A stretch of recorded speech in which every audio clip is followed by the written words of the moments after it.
meni vaqtimiz armonlarim qaritdi.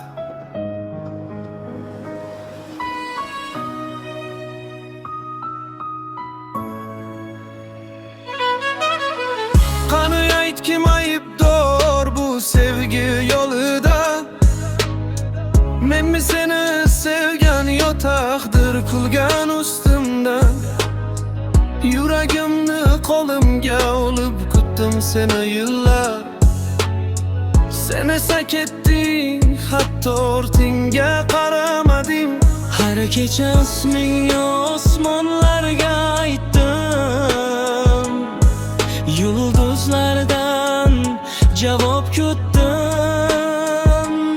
Lekin sukut, faqat sukut. Armonim, ey armonim, yuragimni kul qildi hijroning. Yashayapman ammo ichim o'lik. Seni yo'qotgan kunim men ham yo'qoldim.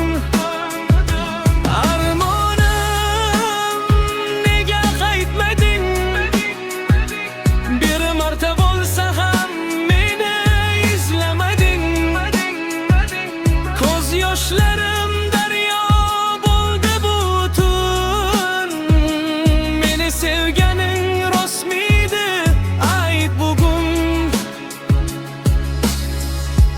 Qo'llarim bo'sh qoldi, duolarim sinib.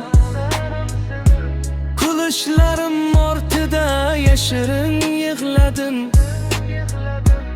Odamlar unut dedi, qanday unutay seni?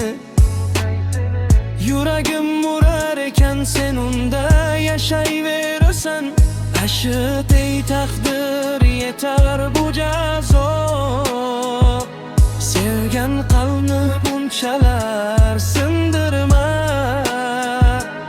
Agar sevgi armon bilan tugarkan, meni endi sevgiga qaytarma. Kavol emotional take arabesque. Inspiros book song explosive malevo top of raw pain. High emotional impersike. Dramatic vocal cries. Deep heartbreak.